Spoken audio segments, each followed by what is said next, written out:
Hello everyone, कैसे हैं आप सब लोग। आई होप आप सब लोग बहुत अच्छे होंगे, खूब मन लगा के पढ़ाई कर रहे होंगे, ईमानदारी से पढ़ रहे होंगे, खूब जोरों शोरों से अपनी पढ़ाई कर रहे होंगे। हम भी अपनी जोरों शोरों से चैप्टर 3 का रिवीजन शुरू करते हैं। कोशिश करते हैं एक ही वीडियो में सारे क्वेश्चंस रिवाइज कर लेते हैं, एग्जाम्पल्स इलस्ट्रेशंस, क्योंकि ज्यादा एग्जाम्पल्स क्वेश्चंस है नहीं। तो चलिए जल्दी से शुरू करते हैं एग्जाम्पल 1 से। एग्जाम्पल 1 है स्टेट जीएसटी लॉ से related. So state GST law of the respective state और यूनियन टेरिटरीज विद लेजिस्लेचर। इस बात का याद रखना, स्टेट जीएसटी लॉ किस पे लगता है, रिस्पेक्टिव स्टेट पे, और union territories with their legislature, जिसमें 3 यूनियन टेरिटरीज कवर्ड है, Delhi, Puducherry and Jammu and Kashmir, extends to whole of that state और यूनियन टेरिटरी। इसका मतलब ये है कि जिन यूनियन टेरिटरीज का अपना लेजिस्लेचर है, उनका खुद का जीएसटी एक्ट है, और वहां पे in case of intra state supply CGST plus SGST लगता है। ठीक है, इस बात को याद रखना आप। सो एग्जाम्पल देख लेते हैं। Maharashtra GST act 2017 extends to the whole of the state of Maharashtra. मतलब जो भी रिस्पेक्टिव स्टेट जीएसटी एक्ट है वो पूरी स्टेट पे लगेगा, including 3 union territories which is Delhi, Puducherry and Jammu and Kashmir. इनका भी खुद का लेजिस्लेचर है और इसीलिए इन पे भी सीजीएसटी प्लस एसजीएसटी लगेगा। ठीक है, नेक्स्ट हमारी क्विज है। Sudhakar enterprise has undertaken an interstate supply of taxable goods. CGST and UTGST will be payable on said supply provided the supply is made within Delhi, Puducherry, Ladakh, Jammu and Kashmir. अभी हमने क्या पढ़ा है कि दिल्ली, पुडुचेरी एंड जम्मू एंड कश्मीर, इन तीनों का खुद का लेजिस्लेचर है, तो इनके केस में in case of interstate supply लगेगा CGST plus SGST. While in the case of Ladakh इसका खुद का लेजिस्लेचर नहीं है, तो इंट्रास्टेट सप्लाई के केस में लगेगा CGST plus UTGST. So the correct answer is Ladakh. Okay, next quiz है हमारी, वो गुड्स ट्रांसपोर्टेशन एजेंसी से रिलेटेड है। हमने क्या पढ़ा है, इन केस ऑफ जीटीए, सबसे पहले तो जीटी के पास ऑप्शन है कि वो खुद से टैक्स पे कर सकता है या फिर वो चूज करे कि वो खुद से टैक्स पे नहीं करना चाहता है। अगर वो खुद से टैक्स पे करना चाहता है तो उसके पास दो रेट है, 12% एंड 5%। लेकिन अगर वो खुद से नहीं पे करना चाहता तो उसके पास एक ही रेट है 5% का। ठीक है, अगर वो खुद से टैक्स पे करना चाहता है, in case of 12% he is liable for ITC, in case of 5% he is not liable for ITC. ठीक है, and in case of reverse charge recipient will pay the taxes. ठीक है, क्विज देख लेते हैं। Sindhu transporter and unregistered good transportation agency provides the service of transportation of goods to Bindusar manufacturer registered under GST. तो unregistered GTA है, उसने services दी है registered Bindusara manufacturer को। अब क्योंकि वो अनरजिस्टर्ड है तो he can not exercise the option to pay tax खुद से, तो यहाँ पे रिवर्स चार्ज मैकेनिज्म ही लगेगा। एंड रिवर्स चार्ज मैकेनिज्म के केस में रेट क्या होता है, 5%, and tax will be paid by the recipient, in this case which is Bindusar manufacture. तो आंसर क्या सही होगा, Bindusar at the rate of 5%। Okay, next quiz है हमारी, Nilanchal chambers of commerce organised a business summit. Safal private limited, a manufacturer of readymade garment, sponsored the summit and paid the sponsorship fees of 1,20,000 to Neelanchal Chambers of Commerce. Mr. Godbole, an independent director of Safal Private Limited, provided the services worth rupees 50,000 to the company. The value of supply on which Safal Private Limited is liable to pay GST is।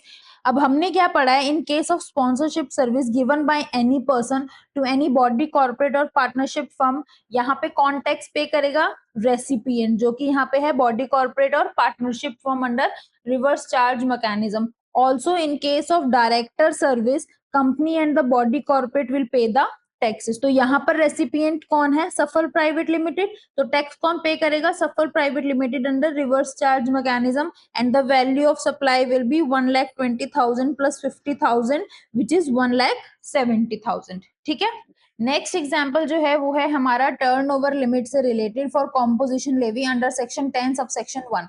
Section 10 subsection 1 deal करता है composition levy in case of supply of goods, और यहाँ पे हमें दो turnover limit दी गई है, 75 लाख और 1.5 करोड़।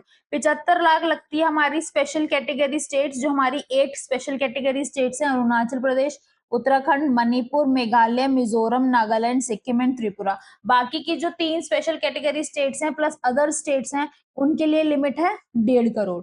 तो एग्जाम्पल देख लेते हैं। A shoe dealer Prithviraj has offices in Maharashtra and Goa, तो वो यहाँ पे फॉल करता है क्योंकि ऊपर में से कोई स्टेट में उसका ऑफिस नहीं है। And he is making interstate supply of good, so Prithviraj is eligible to avail the benefit of composition scheme under section 10 sub section 1 if the turnover does not exceed 1.5 crore in the preceding financial year. अगर पिछले साल में उसकी सारे office की turnover 1.5 crore से ज्यादा exceed नहीं कर रही है तो वो इस साल के लिए कॉम्पोजिशन लेवी के लिए एलिजिबल है। और उसको अपने दोनों ऑफिस के लिए, बोथ द ऑफिस, दोनों ऑफिस के लिए कॉम्पोजिशन लेवी के लिए अप्लाई करना पड़ेगा और वो अप्लाई कर सकता है। ठीक है। Similarly 10 two A section deal करता है composition levy for supply of services. तो जो सप्लायर्स सप्लाई करते हैं सर्विसेज उनके लिए सेक्शन 10 टू ए में एक लिमिट दी गई है 50 लाख की, और अगर उनकी टर्नओवर पिछले साल 50 लाख से कम है तो वो भी कॉम्पोजिशन लेवी के लिए अप्लाई कर सकते हैं। एग्जाम्पल देख लेते हैं। Hair stylist Billu barber has it salon in Delhi and Haryana. वहां पे एक ही लिमिट दी हुई है 50 लाख, वहां पे स्टेट वाइज कोई बाइफर्केशन नहीं है।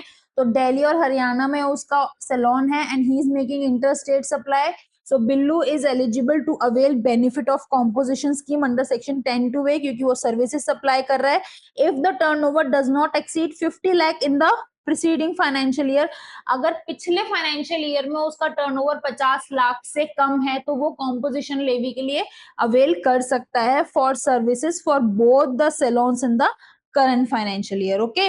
नेक्स्ट एग्जांपल्स जो है वो हमारे रेट ऑफ टैक्स रिलेटेड है in case of composition levy under section 10 subsection 1। Section 10 subsection 1 deal करता है composition levy in case of supply of goods, और वहां पे 3 रेट्स प्रिस्क्राइब्ड हैं। फॉर मैन्युफैक्चरर्स इट्स 0.5% मतलब 1% effective rate, 0.5% CGST plus 0.5% SGST is equal to 1%। Restaurant services के case में 2.5% है मतलब 2.5% CGST plus 2.5% SGST is equals to 5%, and any other supplier के केस में भी 0.5% है मतलब 0.5% plus 0.5% is equal to 1%। ठीक है।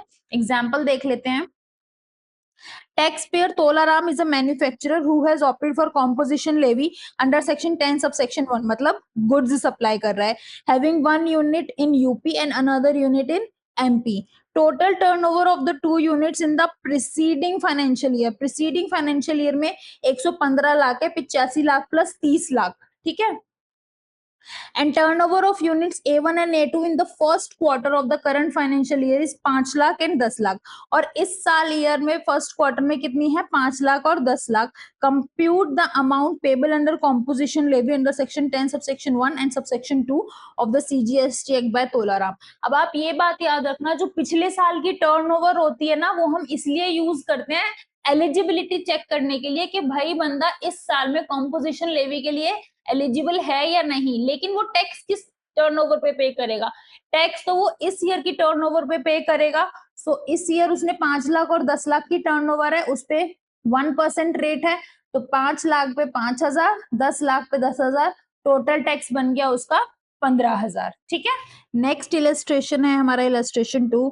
Taxpayer Bholaram is a trader who has opted for composition levy under section 10 subsection 1 of both taxable and exempted goods। बात एक यहाँ पे याद रखना that goods are exempted by way of a notification। मैं आपको यहाँ पे एक बात बता दूं कि अगर कोई सप्लायर किसी ऐसे गुड्स में डील कर रहा है जिसपे जीएसटी नहीं लगता है तो वो कॉम्पोजिशन लेवी के लिए एलिजिबल नहीं है। बट यहाँ पे कैच क्या है कि वो एग्जम्प्टेड गुड्स में डील करता है and those goods are exempted by way of notification. मतलब उन गुड्स पे जीएसटी की एप्लीकेबिलिटी तो है, जीएसटी की लेविबिलिटी तो है, लेकिन उन्हें नोटिफिकेशन से एग्जम्प्ट कर दिया गया है। इसलिए अगर कोई सप्लायर ऐसे गुड्स सप्लाई करता है जो कि एग्जम्प्ट है बाय वे ऑफ नोटिफिकेशन तो वो कॉम्पोजिशन लेवी के लिए अप्लाई कर सकते हैं। और इस पॉइंट पे बहुत क्वेश्चंस पूछता है आईसीआई, स्टडी मटेरियल में बहुत क्वेश्चंस हैं इस चीज को लेके, तो ये बात आप ध्यान रखना। आगे एग्जांपल कंटिन्यू करते हैं। It has one retail showroom in Punjab and another retail showroom in Rajasthan, both selling taxable as well as exempt good. Total turnover क्या है लास्ट फाइनेंशियल ईयर की 115 लाख, 85 लाख प्लस 30 लाख। टर्नओवर इस साल के फर्स्ट क्वार्टर की कितनी है 35 लाख, 15 लाख जिसमें से 5 लाख है from the sale of taxable goods और 10 लाख है from the sale of exempt good. And A2 के केस में दूसरे यूनिट में 20 लाख है, 10 lakh from the sale of taxable goods and 10 lakh from the sale of exempt goods. Compute the amount of tax payable under composition levy. अब यहाँ पे आप एक बात याद रखना, जो उसको टैक्स पे करना है वो सिर्फ टैक्सेबल सप्लाई पे ही पे करेगा। और यहाँ पे उसकी टैक्सेबल सप्लाई कितनी है, 5 lakh for A1 unit and 10 lakh for A2 unit. So 5 lakh पे 5,000, 10 लाख पे 10,000, टोटल बन गया 15,000। ये पॉइंट आप याद रखना। A supplier other than manufacturer and restaurant service provider eligible for composition levy under section 10 subsection 1 and subsection 2 has to pay tax at the rate of 1% of the turnover only on taxable supplies। सिर्फ taxable supplies पे देगा, इसलिए यहाँ पे जो वो exempt supplies कर रहा है उनका जो टर्नओवर है उस पे उसे टैक्स नहीं पे करना है। ठीक है, तो ये एग्जांपल आप एक बार ध्यान से देख लेना। नेक्स्ट इलस्ट्रेशन जो है वो है हमारा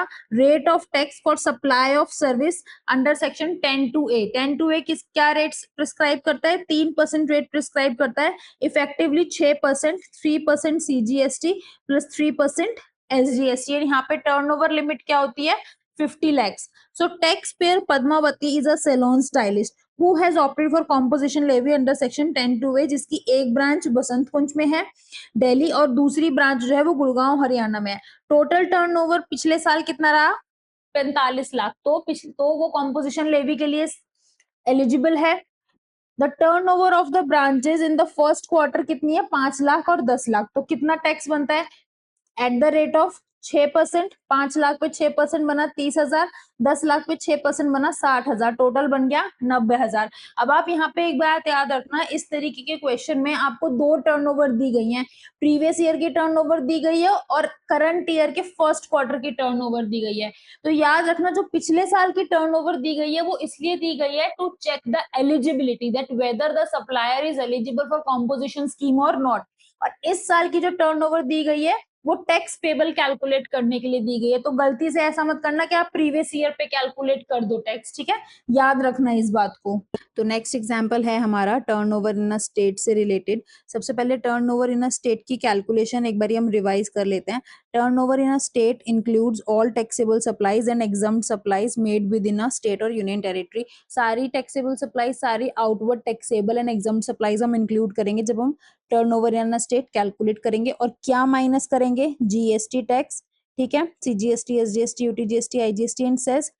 प्लस और क्या माइनस करेंगे, value of inward supplies on which tax is payable under reverse charge. ठीक है, और क्या माइनस करेंगे, value of supplies from the first day of April of a financial year up to the date when such person become liable for registration. मतलब जिस दिन वो registration के लिए लाइबल था वहां तक का टर्नओवर हम इंक्लूड नहीं करेंगे। ठीक है, तो मान लो जिस भी दिन उसका 20 लाख का टर्नओवर टच करता है वहां तक का टर्नओवर हम उसको इंक्लूड नहीं करेंगे जब हम turnover in a state calculate करेंगे टैक्स पे करने के लिए अंडर कॉम्पोजिशन स्कीम। ठीक है, और क्या माइनस करेंगे, value of exempt supply of services provided by way of extending deposits, loans और advances in so far as the consideration is represented by way of interest और डिस्काउंट। ठीक है, तो ये सारी चीजें एक्सक्लूड करेंगे, ये इंक्लूड करेंगे। अब एक नोट भी है उसको भी देख लेते हैं। सो while computing turnover in a state or union territory of a supplier other than manufacturer and restaurant service provider eligible for composition levy, example trader etc., the exempt supplies will also be not taken into consideration। कुछ समझ नहीं आया, समझते हैं ये क्या कहना चाह रहा है। देखो, जब हम टैक्स कैलकुलेट करते हैं अंडर कॉम्पोजिशन लेवी तो मैन्युफैक्चरर के लिए 0.5%, रेस्टोरेंट सर्विस के लिए 2.5% और एनी अदर सप्लायर के लिए 0.5%, इफेक्टिवली 1% और 5% रेट है। अब आप ध्यान से पढ़ना, in the case of manufacturer and in the case of restaurant service provider tax is to be calculated on turnover in a state और union territory. Turnover in a state और union territory मतलब total turnover लेना है जो पूरा state में है। while in any other supplier के केस में turnover of taxable supplies, अगर मैन्युफैक्चरर या रेस्टोरेंट सर्विस प्रोवाइडर के अलावा कोई और सप्लायर है, जैसे मान लो ट्रेडर है, तो उसमें आपको क्या टर्नओवर लेना है, उसमें आपको सिर्फ टर्नओवर लेना है टैक्सेबल सप्लाईज का। ठीक है, बल्कि और जबकि बाकी दोनों केसेस में आपको टोटल टर्नओवर लेना है, टैक्सेबल प्लस एग्जेम्प्ट। तो वही नोट यहाँ पे बोला गया है। ठीक है, तो अब एग्जाम्पल देख लेते हैं हम। A photographer Champak has commenced providing photography services in Delhi from April this year. इस अप्रैल से शुरू किया है उसने. His turnover for various quarter till December is April to June 20 lakh, July to September 30 lakh, October to December 20 lakh. In the given case, since Champak has started the supply of service in the current financial year, इसी financial year से शुरू किया है, तो उसकी aggregate turnover पिछले साल की क्या रही होगी? Nil. अब पिछले साल nil है, तो इस साल वो कॉम्पोजिशन लेवी के लिए अप्लाई कर सकता है. He is eligible. So consequently in the current financial year he is eligible for composition scheme under section 10(2)(a) क्योंकि वो सर्विसेज सप्लाई कर रहा है. ही becomes eligible for registration when his aggregate turnover exceeds 20 lakh. तो जैसे ही उसकी टर्नओवर 20 लाख से exceed करेगी वो रजिस्ट्रेशन के लिए एप्लीकेबल हो जाएगा. And at the time of applying for the registration वो ऑप्शन चूज कर सकता है composition scheme. So while registering under GST he opts for composition scheme under section 10(2)(a). ठीक है. अब रजिस्ट्रेशन ले लिया है उसने, कॉम्पोजिशन सप्लायर बन चुका है. अब उसे turnover in a state calculate करनी है क्योंकि उसे टैक्स पे करना है एट द रेट ऑफ 6%. ठीक है. सो for determining his turnover of the state for payment of tax under composition scheme, turnover of April to June quarter which is 20 lakh shall be excluded. ये हमने पढ़ा था कि 1 अप्रैल ऑफ द फाइनेंशियल ईयर से लेके वहां तक का टर्नओवर जब वो लाइबल हो जाता है रजिस्ट्रेशन के लिए वो हम इंक्लूड नहीं करेंगे turnover in a state calculate करने के लिए. तो वही बात यहाँ पे लिखी गई है, that shall be excluded as the value of supplies from the first day of April of a financial year up to the date when such person become liable for registration under this act are to be excluded. So on next 30 lakhs pay turnover of July to September quarter he shall pay tax at the rate of 6%. ठीक है. By the end of July to September, जब जुलाई से सितंबर यहाँ खत्म होता है तो यहाँ इसकी टर्नओवर हो गई 50 lakhs. ठीक है.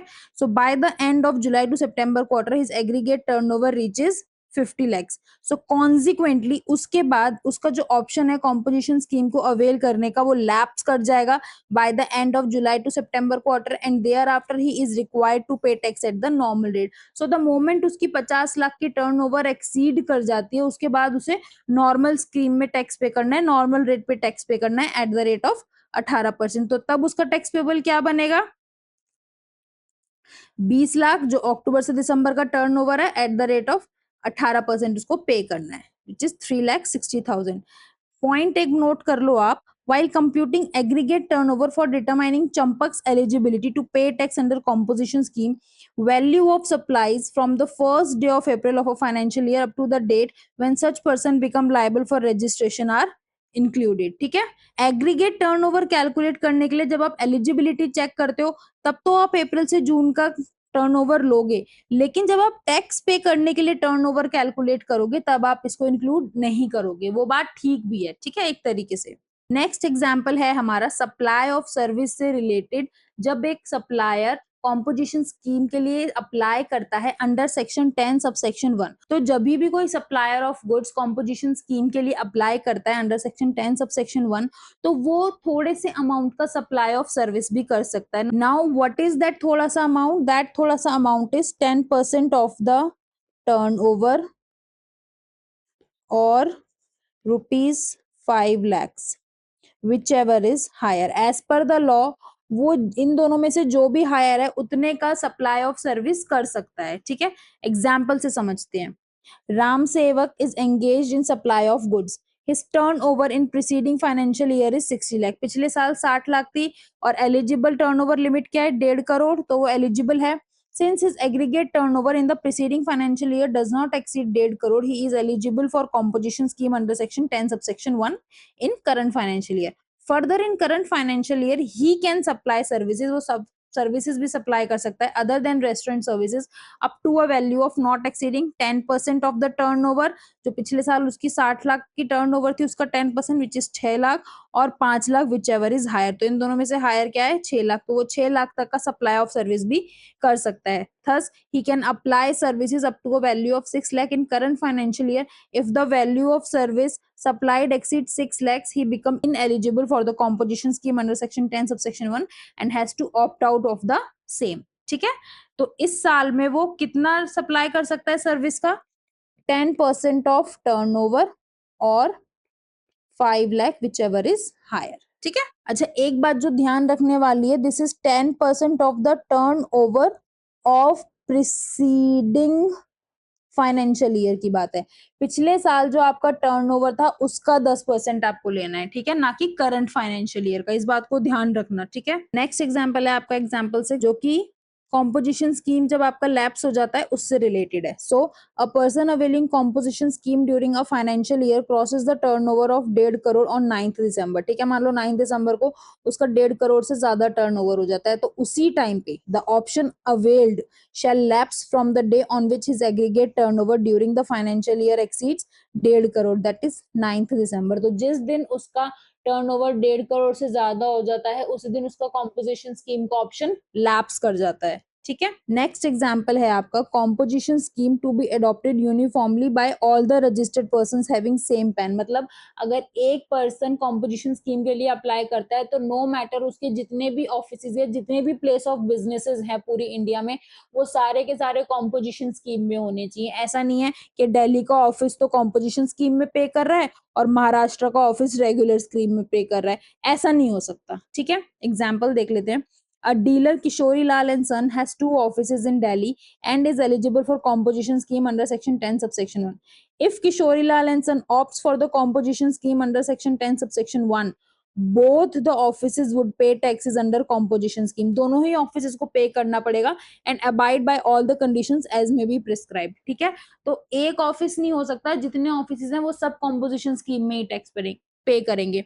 एक पॉइंट और यहाँ पे याद रखने वाला है कि कॉम्पोजिशन स्कीम का जब क्वेश्चन पूछता है आईसीआई तो वो सबसेक्शन कोट करके पूछता है, सेक्शन 10 सबसेक्शन 1 एंड सबसेक्शन 2 या फिर 10 2A। तो मैं आपको सजेस्ट करूंगी कि एटलीस्ट ये 2 सेक्शंस जो हैं विद सब सेक्शंस आप जरूर याद कर लेना, क्योंकि आप देखना हमेशा वो जो क्वेश्चन पूछता है वो सेक्शन सब सेक्शन कोट करके ही पूछता है, ठीक है। तो कॉम्पोजिशन स्कीम पे सेक्शन और सब सेक्शन जरूर याद कर लेना, ओके। मैंने इस पे एक यूट्यूब शॉर्ट वीडियो भी बनाया है, मैं लिंक डिस्क्रिप्शन में डाल दूंगी, आप जरूर देख लेना, ओके। नेक्स्ट क्विज है हमारी, a registered person is not eligible for composition scheme even though his aggregate turnover does not exceed 1.5 crore in preceding financial year. क्या ऑप्शंस हैं? Trading in pan masala, manufacturing of aerated water, receiving any interstate supply good, making supply of goods exempted by way of notification. तो यहाँ पे ध्यान देने वाली बात क्या है कि जब हम इनएलिजिबिलिटी पढ़ते हैं तो ध्यान देने वाली बात यह है that a registered person opting for composition scheme under section 10 subsection 1 must not be engaged in the manufacturing of goods notified। Manufacturing में नहीं होना चाहिए, कुछ और कर सकते हैं, जैसे ट्रेडिंग वगैरह कर सकते हैं। तो वो क्या मैन्युफैक्चर नहीं कर सकते? Ice creams, pan masala, all tobacco goods, aerated waters, fly ash bricks, bricks of fossil meals, building bricks, earthen और रूफिंग टाइल्स, ठीक है। अब इस एग्जाम्पल में क्या लिखा है? Trading in pan masala, manufacturing of aerated water.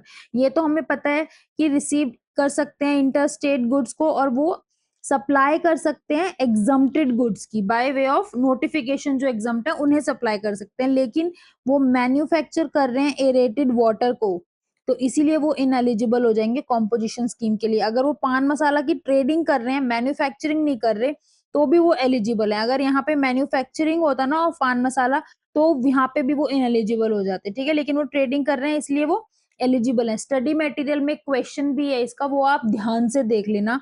Same way मैंने इस पे अगेन इस पे भी एक यूट्यूब शॉर्ट्स बनाया है, उसका भी लिंक मैं आई बटन में यहाँ डाल दूंगी, आप जरूर से देख लेना। सो इसका आंसर क्या होगा? मैन्युफैक्चरिंग ऑफ एरेटेड वाटर, ठीक है। लास्ट क्विज है आपकी, Aladdin electronics is engaged in intra state supply of air conditioner and has an aggregate turnover of 90 lakh in preceding financial year। पिछले साल 90 लाख की है, ठीक है। In the current financial year it wishes to opt for composition scheme under section 10 subsection 1 and subsection 2।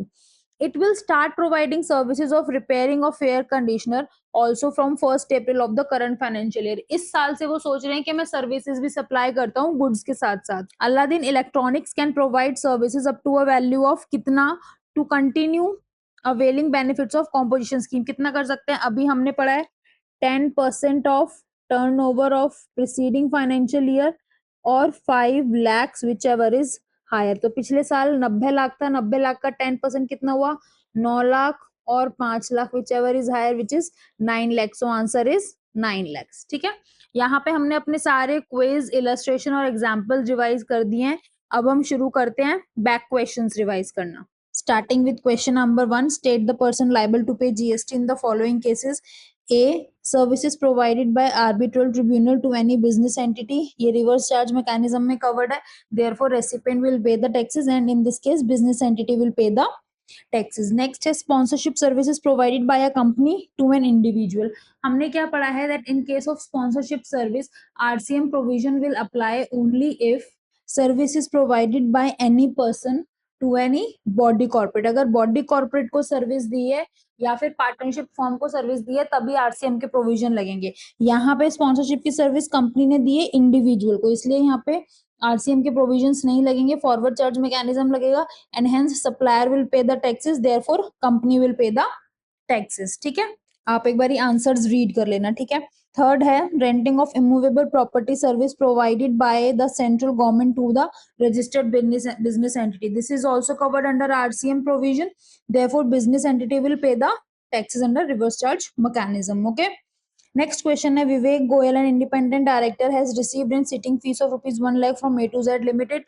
This service is also covered in the reverse charge mechanism provision. Therefore, recipient A to Z Private Limited will pay the taxes under reverse charge mechanism provision. Answers आप इनके read कर लेना, मैं सिर्फ आपको short में बता रही हूँ अभी.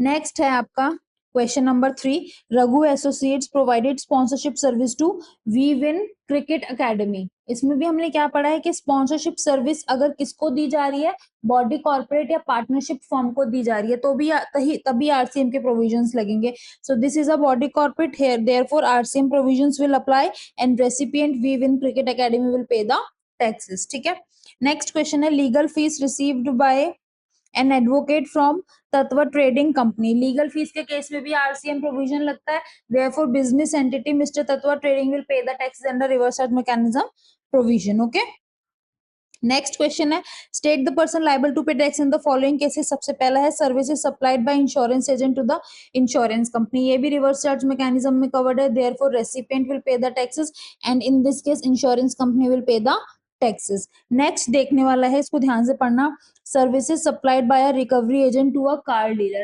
Now, as per the provisions of the reverse charge mechanism, RCM provisions will apply only if the recovery agent has provided services to a banking company, financial institution और एनबीएफसी को देते हैं. लेकिन यहाँ पे सर्विस किसको दी गई है, कार डीलर को दी गई है, इसलिए यहाँ पे रिवर्स चार्ज मैकेनिज्म नहीं लगेगा, फॉरवर्ड चार्ज मैकेनिज्म लगेगा and supplier will pay the taxes, therefore recovery agent will pay the taxes. ठीक है, in third case security services provided by way of supplying of security personnel provided by a partnership firm to a registered person. इसमें हमने क्या पढ़ा है, अगर security services कोई भी पर्सन देता है अदर देन बॉडी कॉर्पोरेट, तभी यहाँ पे रिवर्स चार्ज मैकेनिज्म के प्रोविजन लगेंगे and the recipient is the registered person. तो पर्सन तो रजिस्टर्ड है, रेसिपिएंट तो रजिस्टर्ड है, और सिक्योरिटी सर्विस कौन दे रहा है, पार्टनरशिप फर्म दे रही है which is not a body corporate, इसलिए यहाँ पे रिवर्स चार्ज मैकेनिज्म के प्रोविजन लगेंगे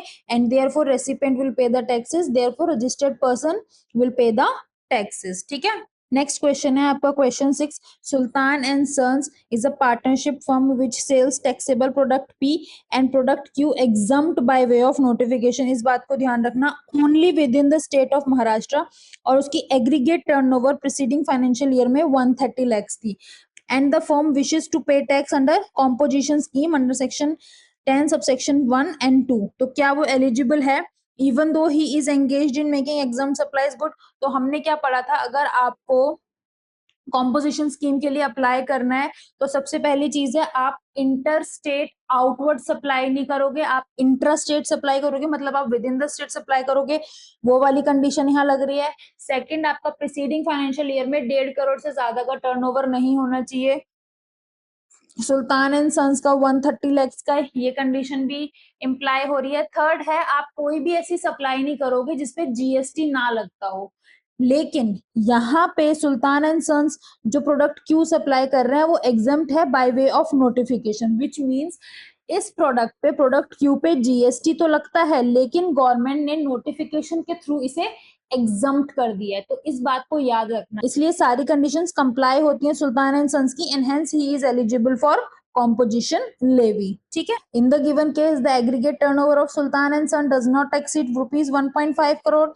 Further, it is engaged in making only intrastate supply of goods, and product P supplied by it is a taxable and product Q supplied by it is a leviable to tax. GST तो लगता है दो exempted by way of notification, लेकिन notification के through exempt कर रखा है, therefore it is eligible for composition levy under section 10 subsection 1 and subsection 2 in the current year. ठीक है, नेक्स्ट क्वेश्चन है, a person availing composition scheme crosses the turnover of 1.5 crore in the month of December, will he be allowed to pay tax under composition scheme for the reminder of the year till 31 March? नहीं, जिस दिन उसका 1.5 करोड़ से turnover ज्यादा हो गया उसी दिन उसका कॉम्पोजिशन स्कीम लैप्स हो जाता है और उसको फिर नॉर्मल रेट से टैक्स पे करना होता है. ठीक है, आंसर देख लेते हैं. No, the option to pay tax under composition scheme lapses immediately from the day on which the aggregate turnover of the person availing the scheme during the financial year exceeds the specified limit 1.5 crore.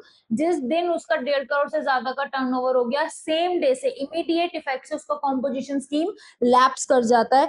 once he crosses the threshold he is required to file an intimation for withdrawal from the scheme in prescribed form within 7 days of the occurrence of such event. ठीक है, also हर एक person को जिसने intimation file किया उसको with in 30 days अपनी stocks की detail देनी होती है. आप एक बार ये लॉ पढ़ लेना. ओके, 8th क्वेश्चन है, determine whether the supplier in the following case are eligible for composition levy provided their turnover in preceding financial year does not exceed rupees 1.5 crore. सबसे पहला है, Mohan enterprises engaged only in trading of paan masala, वो पान मसाला का trading कर रहा है, and as per the law a registered person opting for composition scheme under section 10 subsection 1 must not be engaged in the manufacture of पान मसाला. मतलब अगर वो पान मसाला मैन्युफैक्चर कर रहा है तो वो कॉम्पोजिशन स्कीम के लिए इनएलिजिबल है, लेकिन इन द गिवन केस वो ट्रेडिंग कर रहा है, तो मैन्युफैक्चर और ट्रेडिंग में फर्क होता है, वो ट्रेडिंग कर रहा है इसलिए ही इज एलिजिबल. तो इस पॉइंट को याद रखना, यहाँ पे मैन्युफैक्चरिंग के लिए इनएलिजिबिलिटी है, बट क्योंकि वो ट्रेडिंग कर रहा है पान मसाला की, सो ही इज एलिजिबल. ठीक है, आंसर क्या है, a supplier engage in the manufacture of goods like ice cream, other edible ice cream, pan masala, tobacco, manufactured tobacco substitute, aerated waters are not eligible for composition scheme. However, in the given case, Mohan Enterprises engaged in trading of pan masala and not manufacture, therefore, and his turnover does not exceed 1.5 crore, he is eligible for composition scheme. ठीक है, next part है, Sugam manufacture has registered office in Punjab and Haryana and sells good manufactured by it in the neighbouring state. मतलब वो क्या कर रहा है, inter state outward supply, और कॉम्पोजिशन स्कीम वाला बंदा इंटर स्टेट आउटवर्ड सप्लाई नहीं कर सकता, इसीलिए ये क्या हो गया, इनएलिजिबल हो गया, ये कॉम्पोजिशन स्कीम ऑप्ट नहीं कर सकता है. ठीक है, next question number 9, Subramaniam Enterprises has 2 registered place of business in Delhi and it wishes to pay tax under composition levy for one of the place of business for current financial year while continuing paying for normal scheme for other. मतलब एक office को वो composition scheme में देना चाहता है और दूसरे ऑफिस को वो नॉर्मल स्कीम में देना चाहता है. आप ऐसा नहीं कर सकते हो. अगर आप कॉम्पोजिशन स्कीम के लिए अप्लाई करते हो तो आपके सारे रजिस्टर्ड ऑफिसेस जो हैं वो सब कॉम्पोजिशन स्कीम में आएंगे. ऐसा नहीं है एक ऑफिस आप कॉम्पोजिशन स्कीम में कवर कर रहे हो, एक को आप नॉर्मल में कवर कर रहे हो. ठीक है, so all registered person having same pan have to opt for composition scheme. If one such person opts for normal scheme, other become ineligible for composition scheme. Thus, Subramaniam Enterprise either have to opt for composition levy for both the place of business or under normal levy for both the place. मतलब दोनों office के लिए उसे एक ही status रखना पड़ेगा, या तो कॉम्पोजिशन स्कीम या फिर नॉर्मल स्कीम. एक के लिए कॉम्पोजिशन एक के लिए नॉर्मल पॉसिबल नहीं है. ठीक है, नेक्स्ट क्वेश्चन है आपका question number 10. Mister Ajay has a repaired centre where electronic goods are repaired. His repair center is located in Rajasthan and he is not engaged in making interstate supply of goods. ठीक है, वो कोई भी interstate outward supplies नहीं कर रहा है.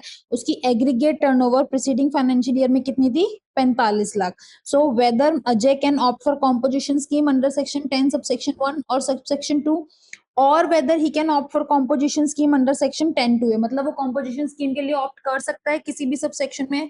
तो एक बार ही चेक कर लेते हैं। So as per the law हमने क्या पढ़ा है कि ये सबसे पहले क्या कर रहा है, सप्लाई ऑफ सर्विस, ठीक है, प्लस वो इंट्रा स्टेट सप्लाई कर रहा है, प्लस उसकी प्रीसीडिंग फाइनेंशियल ईयर का जो टर्नओवर था वो लेस देन 50 लाख था। हमने क्या पढ़ा है, अगर कोई बंदा सबसेक्शन 10 सबसेक्शन 1 या 2 में ऑप्ट करना चाहता है तो कौन ऑप्ट कर सकता है, only the supplier of goods या फिर रेस्टोरेंट सर्विस वाला बंदा कर सकता है, ठीक है। लेकिन ये क्या कर रहा है, ये सर्विस सप्लाई कर रहा है, तो he can opt for composition scheme under section 10(2)(a), ठीक है।